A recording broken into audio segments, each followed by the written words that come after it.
sme sa už tretí raz stretli takto na týchto drápačkách peria. Vzniklo to tak, že jeden taký, čo choval túto husky, potreboval drápať perie, tak poprosil dôchodcov na takúto akciu. Takže dôchodci aktívni, tak sme sa všetci dali do toho, poobliekali sme si toto, povyťahovali kroje, tak jak naše mamky nosili, to máme po nich dedičstvo.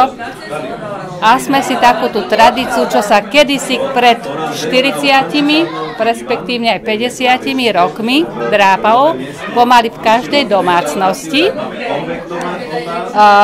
Viete, vtedy sa chovalo veľa husí, kačiek, lebo boli dievčence, tí potrebovali výbavu, periny, podhlavníky, tak sa vždy husky škubali aj 2 razy do roka, alebo kačice, a potom sa to večer, v zimných večeroch, drápalo.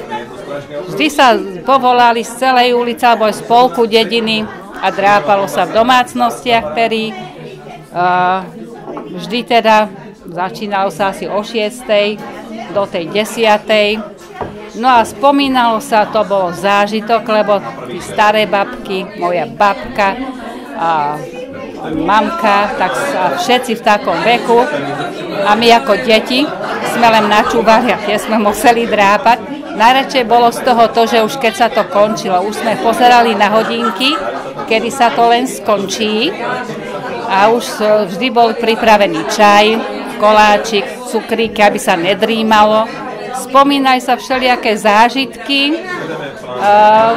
všelijaké príhody, čo sa kedysi stali, my sme to radi počúvali, ešte z čias vojny alebo po vojny všelijakých raráškov a čo ja viem, čo všetko sa spomínalo. No a takto sa to drápalo, až pokiaľ sa to perie neodrápalo napríklad z celej tej sezóny a nakoniec bol odomáš. To vždycky gazdina, bol aj štamplá, koláčky, alebo zákusok, alebo klobáska, alebo aj rezne a to bolo ukončenie toho drápania pera.